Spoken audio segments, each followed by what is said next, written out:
వేయించుకోకపోతే పిల్లలకి ఎలాంటి problems face చేయాల్సి వస్తుంది ఫ్యూచర్‌లో? పోలియో వేయించుకోకపోతే కొంతమందికి ఏంటంటే పారాలిసిస్ కండిషన్స్ వచ్చేస్తాయి. అవి మనం ఐడెంటిఫై చేసుకోలేము ఫీల్డ్‌లో ఉన్నప్పుడు. వాళ్ళు కొంచెం కొంచెంగా నడవలేకపోవడం గానీ, లేకపోతే గ్రోత్ సరిగ్గా లేకపోవడం గానీ అవుతా ఉంటది. అది మేజర్‌గా ఏంటంటే పోలియో డ్రాప్స్ వేయించుకోకపోవడం వల్లే. అది ఫీల్డ్‌లో చూసేటప్పుడు ఎవ్వరికి కానీ పేరెంట్స్‌కి కానీ చిన్నగా డెవలప్ అవుతారులే, కొంచెం కొంచెంగా కొన్ని రోజులకి అట్లా డెవలప్ అవుతారు అని అనుకుంటారు, కానీ అలా అవ్వలేరు. సో కన్ఫామ్‌గా అందరూ 0-5 ఇయర్స్ వరకు పోలియో డ్రాప్స్ వేసుకోవాల్సిందే ఇప్పుడు.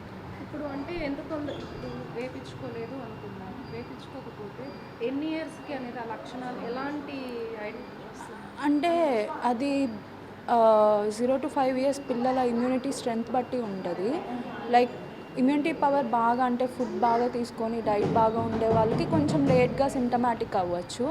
లేకపోతే కొంతమంది మనం చూసే దాంట్లో అన్‌హెల్తీ గానీ, మాల్ న్యూట్రిషన్ పిల్లలు గానీ ఉంటారు.